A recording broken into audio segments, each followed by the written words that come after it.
Hello అండి. అందరికీ నమస్కారం. వెల్కమ్ టు అండి. అవర్ ఈరోజు ఛానల్. నేను లక్ష్మి. బ్రేక్‌ఫాస్ట్‌లోకి నేను ఈరోజైతే మా కర్రీ ఇంట్లో అయితే ప్రిపేర్ బ్రేక్‌ఫాస్ట్‌కి చేస్తున్నా. కర్రీ అనేది ఏం ప్రిపేర్ కర్రీ అంటే చేస్తున్నాను. టమాటో అది ఏం కర్రీ మెంతి కూర అనేది మీకు అండి. చూపిస్తాను మెంతి ఇప్పుడైతే. కూర ఆరోగ్యానికి మంచిది. అలాగే షుగర్‌కి కూడా చాలా మంచిది కదా! కాబట్టి అప్పుడప్పుడు నేను ఇలా వాడుతుంటాననమాట. ఇప్పుడు బాండీలో అయితే ఒక టేబుల్ స్పూన్ వరకు ఆయిల్ వేశాను. ఆయిల్ హీట్ ఎక్కింది కదా! ఒక మీడియం సైజ్ ఉల్లిపాయ కట్ చేసుకొని ఇందులో వేశాను. ఉల్లిపాయ అనేది కొంచెం మంచిగా వేగాలి ఇందులో. ఇందులో ఉల్లిపాయ వేసిన తర్వాత స్పూన్ కొరకు నేను వెతుక్కుంటున్నా. స్టాండ్‌కే తగిలిచ్చుంటాయి అన్నీ. ఇప్పుడైతే ఒక స్పూన్ తీసుకొచ్చి ఇది కలిపేసుకుంటాను. కలిపిన తర్వాత ఆల్రెడీ మెంతి కూర అయితే బాగా కడిగి పెట్టేశాను. ఒక్కోసారి సన్నని ఇసుక కూడా ఉంటది కదా! కాబట్టి ఆకుకూరలు అనేది ఎన్నిసార్లు కడిగితే అంత నీట్‌గా ఉంటది. ఈ మెంతి కూర కూడా ఒక 2 కట్టలు ఇందులో వేసుకుంటున్నాను. వేశాక దీన్ని మొత్తాన్ని బాగా కలిపేసుకుందాం. ఇది నూనెలో బాగా మగ్గితేనే చేదనేది ఉండదు.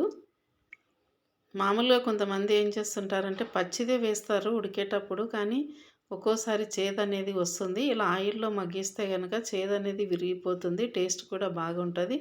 ఇంకా ఇందులోకైతే కొంచెం పసుపు వేసుకుందాం. అలాగే అల్లం వెల్లుల్లి పేస్ట్ ఒక పావు టీ స్పూన్ వరకు వేసుకుందాం.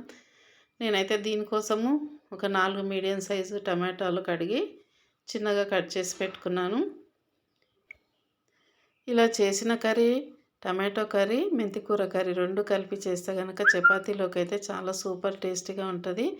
అంతేకాకుండా రైస్‌లోకి కూడా చాలా బాగుంటుంది. ఈ టమాటాలు కూడా ఇప్పుడు ఇందులో వేశాను కదా! వేశాక బాగా కలిపి ఒకసారి మూత పెట్టి పెట్టేసుకుందాం ఒక 2 నిమిషాలు. దీని తర్వాత ఇందులోకి కారం మన తినేదాన్ని బట్టి కారం వేసుకుందాం. ఎక్కువ తినేవాళ్ళు కొంచెం ఎక్కువ. మేము మామూలుగా తింటాం కాబట్టి మామూలుగా ఒక టీ స్పూన్ వరకు వేశాను. ఉప్పు సరిపడా వేసుకుందాం. వేసిన తర్వాత రెండింటిని బాగా కలిపి మూత పెట్టేసుకోవటం. మూత పెట్టేసి మంటని లో ఫ్లేమ్‌లో పెడితే గనక ఇది ఆవిరికే బాగా ఉడుకుతుంది. ఇంకా ఇందులో వాటర్ అనేది ఏం వేయనవసరం లేదు. ఇది ఉడికేంతలోపు పక్క స్టవ్ మీద అయితే నేను చపాతీ ప్రిపేర్ చేస్తున్నాను. మేము రోజైతే ఎక్కువ శాతం చపాతీయే తింటాము. కాకపోతే కర్రీ అయితే డిఫరెంట్ చేస్తుంటాను. ఒకటే కర్రీ అయితే తినలేము కదా! చపాతీ మాత్రం డైలీ ఉండాల్సిందే. ఇప్పుడు చూద్దాం టమాటో కర్రీ మరోసారి ఇలా కలుపుకొని మళ్ళీ మూత పెట్టేసుకుంటే ఇంకో 2, 3 నిమిషాల్లో కర్రీ అనేది రెడీ అయిపోతుంది. ఆల్రెడీ నేను ఇక్కడ చపాతీని అయితే ఒత్తేసుకున్నాను కదా! పెంక కాలింది. పెంక మీద అయితే ముందుగా ఆయిల్ వేసిన తర్వాతే చపాతీ వేస్తాను. ఇట్లా వేస్తే ఒక 6, 7 గంటలైనా చపాతీ మెత్తగానే ఉంటుంది. కాబట్టి నేను ఎప్పుడు ఇట్లనే చేస్తాను అన్నమాట. నాకు ఈ స్టవ్ దగ్గర కొంచెం ప్లేస్ తక్కువ ఉంది కాబట్టి చపాతీ చేసేటప్పుడు కొంచెం ఇబ్బంది అవుతుంది.